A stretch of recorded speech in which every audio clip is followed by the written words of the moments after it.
Two Men, One Message. Let's just talk about how this book actually got started. Mr. Trump, can you tell me why you suggested writing this book together? Well, I've been a big fan of Robert's and of Rich Dad for so long. I've seen it, I've read it, everybody I know has read it, and he's just a very special man who I wanted to do something with. And we were making a speech together, and I listened to a speech, I liked it. He listened to my speech, I assume he liked it. You'd have to ask him, but I assume he liked it. And one day, after one of our speeches in front of a tremendous crowd of people, 61,500 people, he came up to me and he said, we ought to do something together.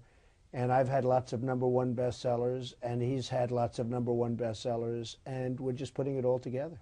Mr. Kiyosaky, how did you feel when Mr. Trump asked you to write this book with him?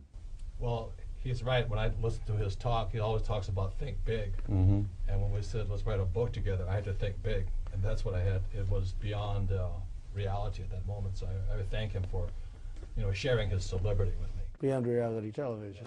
Yeah. So what has your experience been working together on this book?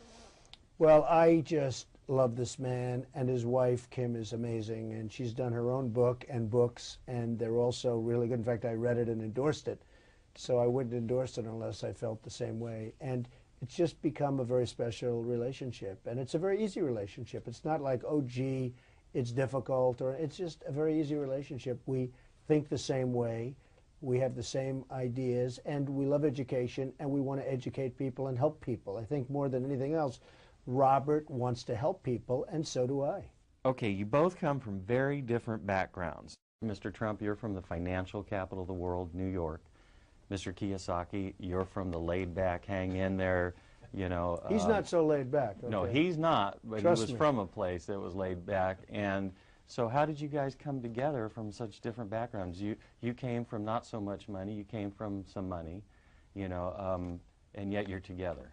I can answer that question. I think the blessing in my life was in 1965, I left a sleepy little sugar plantation town and went to school in New York. And that was the hardest 2 years of my life because, as you said, I was so lazy, so laid back. And New York, they spit you out, right? I mean, that is not a place that you want to be lazy in. But after the second year, I started to love New York City, and that's why I think we see eye to eye on many things today, is because New York really changed me. I could never go back to Hawaii again. New York is the most special place on earth. I think that's the answer. It is the financial capital of the world. Well, New York City has a great energy, and a lot of people are energized by coming to New York. They get off a plane and they're not so great, and all of a sudden they become these energetic people. That's so true. And it does have an amazing influence on people, as it did with Robert. Now, Robert's coming to New York, and I'm going to Hawaii because I'm going to build a big building in Honolulu. But New York is a great place. Mr. Trump, are you afraid of failing? I'm not afraid of failing. Life, you look and you turn on the newscasts every night and you see thousands of people killed in earthquakes and tsunamis and hurricanes and all of the problems and wars that we shouldn't even be in, and lots of different things. And when you see all of the problems in the world, what is there to be afraid of? Mm-hmm. It doesn't matter. To a certain extent, it all doesn't matter. My answer to that is, I think what we have in common also is we both went to military schools. Yeah. And military school is about discipline, about being bigger, about following orders, about leading. But what else we have in common is that we both failed. And he lost nearly $1 billion. I lost a lot of money. A lot of money. But it was paper. And I lost only lost $1 million. And I think what makes us better is when you wrote your book, The Art of the Deal, I was so impressed.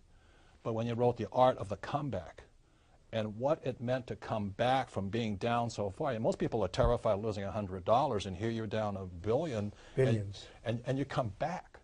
And I think that's what we have in common is once you've faced that much what everybody's afraid of. Mm-hmm. You're not as afraid anymore. I think that's really the difference. And for me personally, it was the best education I could have gotten was to find out where I made all my mistakes and rebuild my company. You wouldn't want to do it again, but no. It was a great education. But when I read Art of the Comeback, I said, this is a big man. Mm-hmm. That's when my respect for him grew, because Art of the Deal you know, he's telling about his successes. But when he wrote Art of the Comeback, that's when you grew in my, my eyes, is because most people will not admit their mistakes. Well, Donald and I were very blessed that we both had rich dads. You know, my best friend's father was my rich dad. And financial education is more important than ever before. So I thank you for viewing this, and I wish you all the best of luck.